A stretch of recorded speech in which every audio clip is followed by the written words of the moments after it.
হে গেছে, আসসালামু আলাইকুম, welcome to another new blog. কি হচ্ছে সবার? আশা করছি সবাই খুব ভালো আছেন। আল্লাহর মতো অনেক ভালো আছি। আজ যাইতে আছি ইতালির সাগরের পাড়ের দিকে। অনেকদিন পর যাইতে আছি এলাকাটার দিকে। আগে খুব বেশি যাওয়া হইলো, এখন খুব একটা বেশি যাওয়া হয় না। আর এই ব্লগটা কিন্তু আজকে করা না, মানে আজকে যেদিন এই ইউটিউবে ছাড়া হবে ওই দিনের করা না, বা দু একদিন আগের করা না। এটা হচ্ছিল 2024 সালের লাস্টের দিকের করা ভিডিওটা।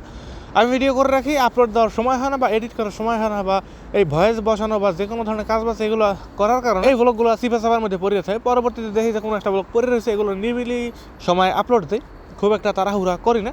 সো দেখলাম যে এই ব্লগটা পড়ে রয়েছে, তারপর এটার মধ্যে মনে করেন হালকা আর একটু ভয়েস, মানে এই যে কথাগুলো বলতে আছি এই কথাগুলোর একটু বসাইয়ে হালকা রূপে আপলোড করে দেবো। এটাই হচ্ছে আজকের কাজ। আজকে যাচ্ছি এই সাগরের পাড়ের দিকে। হঠাৎ করে দেখতে পেলাম যে রাস্তার মধ্যে বিশাল একটা গাছ পড়ে রয়েছে, সম্ভবত কোনো ঝড়ে বা বাতাস। মাঝে মাঝে এই শীতকালে এবার ইতালিতে আবার বৃষ্টি বন্যা বেশি, সো বৃষ্টি বন্যার কারণে এই বাতাস আসছে, বাতাসের কারণে সম্ভবত ডালপালা ভাঙে রাস্তার মধ্যে পড়ে রয়েছে। আর এইটা একটু দেখাইছিলাম যে রাস্তার মধ্যে কীভাবে গাছটা পড়ে রয়েছে এবং চারিপাশ দিয়ে বাউন্ডারি দিয়ে রাখছে লাল ফিতা দিয়ে, যাতে করে মানুষ আসলে আন্দার কোন আটতে গেলেও যেন এর মধ্যে টাকটক না খায়।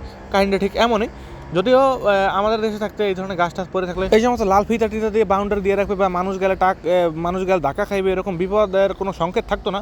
আমাদের দেশে সংকেত থাকে প্রায় সময়। দেখি পুলিশ যদি কোনো ধরনের মানুষের দেহ ঠেহ রাস্তার মধ্যে পায়, তাইলে দেখি যে লাল ফিতা টিতা দিয়ে আটকেই রাখে। এছাড়া তেমন কোনো ধরনের জিনিসের দেখতে পাই না। কারণ আমি যখন দেশে থাকতে বিভিন্ন জায়গায় হাঁটতাম, বিশাল বিশাল ম্যান হল না জানি কি জানি বলে, মানে ভিতরে দিয়ে যে পানি ফানি যায় মাটির নিচ দিয়ে, ওই বিশাল বিশাল মুখ খোলা থাকতো, বাট ওগুলোর মধ্যে কোনো ধরনের দাগ বা কিছু দেওয়া থাকতো না। যে কোনো মানুষ চাইলে ওগুলো নিচে চলে যেতে পারতো। এরকম বহুত কাহিনী, বা মানুষ আসলে হাত পা ভাঙিয়ে যেতে পারে, এরকম অনেক কাহিনী রাস্তার মধ্যে থাকে। তো যাই হোক, এবার দেখতে দেখতে চলে আসলাম ইতালির আকুয়া সাবনে মার্কেটে। ছোট্ট কয়েকটা জিনিস লাগবে, যেহেতু আজকে বের হয়েছি, যা যা ঘটবে সমস্ত কিছু দেখানোর চেষ্টা করবো। যেদিন আসলে ব্লগ করার উদ্দেশ্যে বের হয়ে যা যা ঘটে সমস্ত কিছু দেখানোর চেষ্টা করি। দর্শক, আকুয়া সাবনে এই মার্কেটের মধ্যে ভিডিও করা একদম নিষেধ, বাট আমি যে ভিডিও করতেছি এটা খুব একটা বোঝা যায় না যে ভিডিও করতেছি। ভিতরে গেলাম, ভিতরে যাওয়ার পরে আমার একটা জিনিস লাগবে কটন বার। যে কটন বারটা এই মার্কেটে সবচেয়ে ভালোটা পাওয়া যায়। আমি অনেকক্ষণ খুঁজছি বাট পাইনি। তারপর গুগল থেকে ছবি নামিয়ে এবং তাদের কাছে শো করি, বা তাদের কাছে বলি যে কোথায় পাওয়া যাবে, এবং তারপর তারা বলে, তারপরেও খুঁজে যাবে না, তারপরে খুঁজে পাইছি। এরকম করে অনেক ঝামেলার পর তারপর মনে করেন এটা পাইলাম। এই জিনিসগুলো খুবই ভালো, একদম কোনো ধরনের কানে টানে কোনো ক্ষতি হবে না, বা কোনো বাচ্চারা ব্যথা পাবে না। ভিতরে আরেকবার একটা কটন বার কিনেছিলাম অন্যটা মার্কেট থেকে, ওটার মধ্যে আসলে এক কথা কাঠের কাঠি দিয়ে বানায় না, ওই যে ম্যাচ কাঠি আছে ওরকম কাঠি দিয়ে তারা বানায় না, মানে ভাঙে গেলে কানের মধ্যে থাকতে যেত, এরকম বিপজ্জনক একটা কটন বার কিনেছিলাম, খুবই ভয়াবহ অবস্থা ছিল। সো এই মার্কেটের এগুলো ভালো, এগুলো কোনো ধরনের ভাঙে না বা কোনো ধরনের ক্ষতি হয় না। সো এগুলোর একটা নিয়ে নিলাম এখান থেকে। এটার প্রাইসটা বেশি না, মনে হয় সম্ভবত অনেকদিন আগে কিনেছিলাম, প্রাইসটা ঠিক মনে নেই। যাই হোক, 1 ইউরোর মতো নিয়েছিল মনে হয়, 1 ইউরো 10-12 বা কম বেশি এরকমই হবে। আমাদের দেশে মনে হয় 150 টাকার মতো দাম আসবে। অনেকগুলো থাকে, 200 পিসের মতো থাকে। দর্শক, এই মার্কেটের মধ্যে একটা ঝামেলার বিষয়, মানে এই মার্কেট না, ইতালি মার্কেটে একটা ঝামেলা বিষয় হয়েছে, মানে একটু দুটো মালের লেগে গেলে এই আধা ঘন্টা 1 ঘন্টা খালি লাইনেই খারাইতে লাগে। এই কারণে মার্কেটের মধ্যে গেলে আমার আসলে লাইনে দাঁড়ায় থাকতে ইচ্ছা করে না, যার কারণে মার্কেটেই ঢুকতে ইচ্ছা করে না। এমন সময় মার্কেটে যাই যে অনেক যখন মাল লাগে, তারপরে মার্কেটে যাই, 2-1টা মালের লেগে গেলে লাইনে খারাইতে লাগে আধা ঘন্টা 1 ঘন্টার মতো। তো এই কারণে আসলে ভালো লাগে না। তো এরপরে ছোটো বাইকে নিয়ে চলে আসলাম। এখানে একটা লিফট আছে, এই আকুয়া সাবনের পাশে একটা সি মার্কেট আছে। সি মার্কেটের এখানে বিশাল একটা লিফট আছে, যে লিফটগুলো আমরা মূলত এয়ারপোর্টের মধ্যে পেয়ে থাকি। আমি আরেকবার পাইছিলাম তুর্কির এয়ারপোর্টের মধ্যে, তার্কিশ ইস্তাম্বুলের এয়ারপোর্টটা আছে আন্তর্জাতিক। সো ওই এয়ারপোর্টের মধ্যে এই ধরনের সিঁড়িগুলো পাইছিলাম। এই সিঁড়িগুলো একদম লেভেল থাকে, যেহেতু এগুলো দিয়ে টলি নামা ওঠা করা হয়, বড় বড় ওই যে মালালা টলি, যদি ওই বাসা সিঁড়ির মতো সিঁড়ি ব্যবহার করে, তাইলে আসলে টলিগুলো নামানো সম্ভব না, যার কারণে সমস্ত লেভেল থাকে। যাই হোক, এই লিফটের মধ্যে প্রায় 5-7-10 মিনিটের মতো ছিলাম। ছোটো ভাই প্রায় সময় এই মার্কেটে যখন আসে, তখন আসলে এই লিফটের মধ্যে আমাদের কিছু সময় কাটানো হয়। এই জিনিসটা খুবই ভালো লাগে, কারণ নিচের দিকে একটা ওঠে, উপর দিকে একটা ওঠে, আমরা দাঁড়িয়ে থাকি, উপরে ওঠে, আবার নামাই থাকে, এরকম কাহিনী করতে থাকি। আসলে লিফটগুলো দেওয়ার একটা কারণ আছে, কারণ এই লিফট দিয়ে নিচে বিশাল একটা পার্কিং আছে। এদিকে বামে গেলে একটা পার্কিং পাবেন বিশাল, যারা আসলে গাড়ি নিয়ে আছে। সো ওই গাড়ি পর্যন্ত আপনার যে মালগুলো কিনেছেন না কিনেছেন, ওগুলোকে সঠিকভাবে পৌঁছে দেওয়ার জন্য এই লিফটগুলো ব্যবহার করছে খুবই সহজভাবে, যাতে করে কোনো ধরনের ধাক্কাধাক্কি করে বা অন্য জায়গায় রাস্তা ঘুরিয়ে না হওয়া লাগে। তো এই কারণে লিফটগুলো ব্যবহার করে বেশি। আমরা আসলে বেশি সময় এখানে থাকবো না, কারণ আম্মু অন্য একটা পার্কে গেছে। আম্মুরে বলছে যে ওই পার্কে যাও, আমরা এখান থেকে এটা নিয়ে আসতেছি, বা এদিক থেকে একটু সাইকেল নিয়ে ঘুরে আসি। ছোটো ভাইকে লিফটে একটু চড়াই নিয়ে আসি। প্রায় সময় এদিকে আসতে ছোটো ভাই বলবে যে এই লিফটে চড়বে। সো যাই হোক, এরপরে আমরা যাবো হচ্ছে আম্মুর ওইখানে যাওয়ার পরে পার্কে কিছু সময় থাকবো, আর বেশি সময় বাইরে থাকবো না, কারণ ঠান্ডা অনেক বেশি আসতেছে।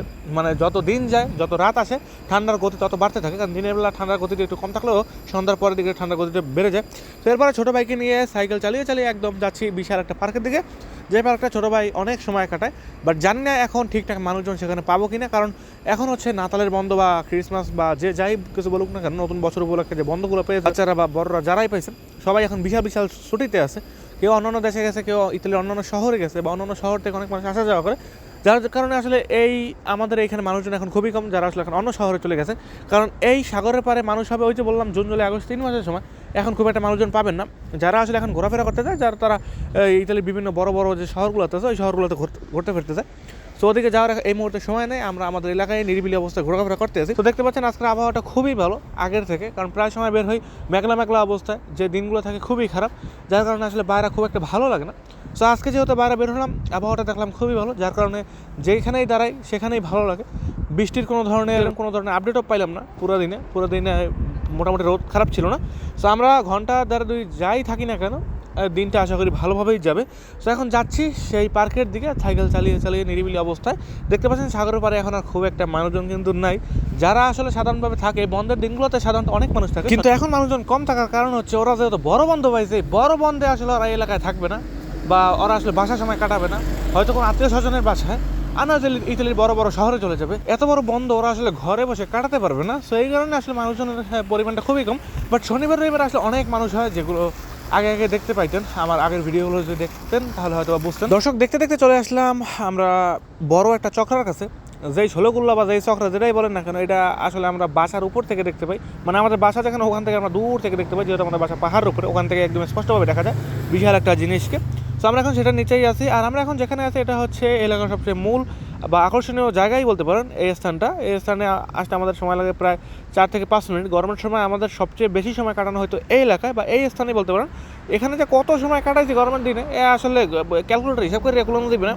তো আমরা এখন সেই স্থানেই আছি, আর এই পরিবেশটা দেখলেই আসলে মন জুড়ে যাওয়ার মতন একটা পরিবেশই বলতে পারেন। দেখেন কি পরিমাণে সুন্দর একটা স্থান। দর্শকের সাগরের পাড়ে দৃশ্যগুলো বেশিরভাগ একই হয়ে থাকে। আমি যে স্থানেই যাই না কেন, মানে রাস্তা খুঁজতে পাওয়াটাই কষ্ট হয়ে যায়।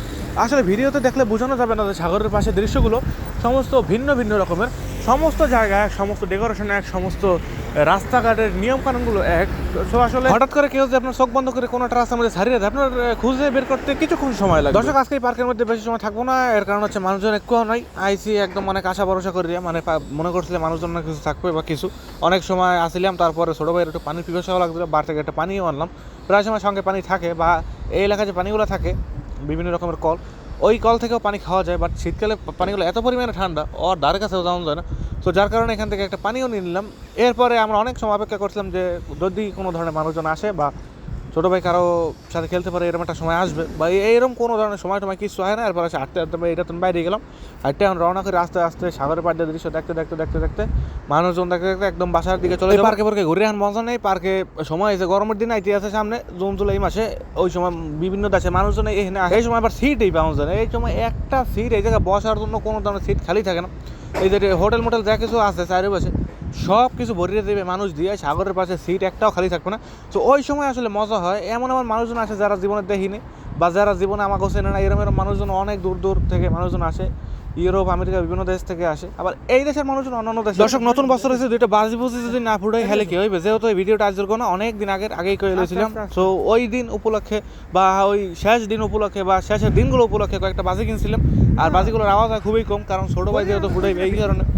সো এরপরে বাজিগুলো ফোটানোর জন্য নিরিবিলি একটা স্থানে আসলাম। যদি ইতালিতে যে কোনো জায়গায় বাজি ফোটানো যায়, যে কোনো জায়গায় না যে মার্কেটের মধ্যে বইয়ে বা রাস্তাঘাটে দিয়ে আসলে অনেক মানুষ থাকে, সেইখানে কথা একটু পরে কইতেছি, দিলাম আগুন ধরাইয়া বাজির পিছনে। সো এবার বাজিটার আসে অপেক্ষা করতে আছি, দেখা যাক কি পরিমাণে শব্দ হয়। আগে পরে ফুটাই দেখিনি, মোটামুটি ভালো শব্দ হয়েছে বা কয়েকটা জিনিস মিলিক করে উঠছে। রাইতে হইলে বেশি ভালো লাগে। লাস্টের দিন তো বাইরে ঘুমান যায় না। এই যে লাস্টে 2024-এর লাস্টের দিন 31 তারিখ না কয় তারিখ জানে এই বাজি যে তারিখে ফুটায় 11:59 পরে। সো ওই দিন তো ঘুমান যায় না, পুরো এলাকা একেবারে উস্কাই ফেলে লইয়া যায়, বাজির লাগে উপরে ফাড়াই হেলা। এরম দিনও গেছে, মানে এরম রাইতও গেছে আর কি। তো এরপর আরেকটা বাজি ফুটাম, আরেকটা বাজি বাইর করলাম, বাইর করার পর সেই হেডের উপর রাখার প্রস্তুতি করতে আসি। এবার হাত রাখলাম, বাট বাজিটা দিকে কালকে নিচের দিকে পড়ে যায়, ব্যাপারটা করে থাকে না, কারণ বাজিটা হচ্ছে গোল, ওটা সার্কুন হইলে বেশি ভালো লাগবে। আর এক পাতের বাজি আছে আবার এই যে ঠাস করে এলাকা কামাই গেলে, সো ওইগুলো কিনে নিই। এরপরে নিচে ধরাই দিলাম, নিচে ধরে হালকা করে আগুনটা ধরাই দিলাম। এরপর আবার মনে করেন ঠাস করে কটা শব্দ হইলো। আর রাইতে হলে বেশি ভালো লাগতো, একটাই করেছিলাম, যেহেতু বাজিগুলো বেশি সব রকমের বাজিগুলো রাতের বেলায় ফুটায়, বাট আমরা আসলে দিনের বেলা ফুটাইছি, রাতের বেলা ভালো লাগে না, বা রাতের বেলা ঘরে বাইরে। এই ছিল আজকের ব্লগ, দেখা পরবর্তী ব্লগে। ভালো থাকবেন সবাই।